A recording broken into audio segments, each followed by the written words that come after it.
છે? અરે ભાઈ સાહેબ, હું તમારે ત્યાં છોકરી માટે નોકરી માટે આવ્યો છું.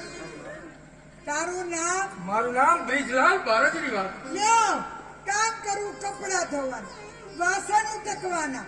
આનો તો ચપરું લોલ અમારે નથી. હાય રે હાય, નિશાસા નાખી. અને આ જેને છે એને નોકરી મોકલે છે. ભાઈ સાહેબ, મારા માટે જગ્યા છે? છે. હા. કામ કરું, કપડા ધોવાનું, વાસણ ઉટકવાનું, હા, વફાદારી જાળવવાની, અને નવરાશે શેઠના પગ દબાવવાના, અને નવરાશે મારા પગ દબાવવાના. તમારે દબાવવાના અને નોકરી વફાદારીથી કરવાની. વફાદારીથી કરવાની. બોલો. અને પગાર 7,000. 7,000? હા.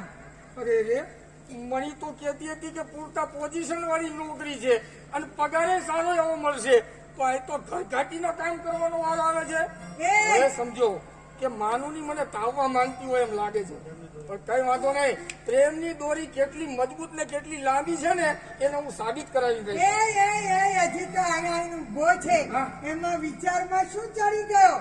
નોકરી કરવી તો કર, નહીં તો હાલથી ન થઈ જા. ના ના, એવું કઈ નથી ભાઈ સાહેબ, માફ કરજો, કારણ કે આબરૂના ધક્કાથી હું થોડો ગભરાઈ ગયો. કોઈ ગવર્નરની જગ્યા સમજીને આવ્યો હતો.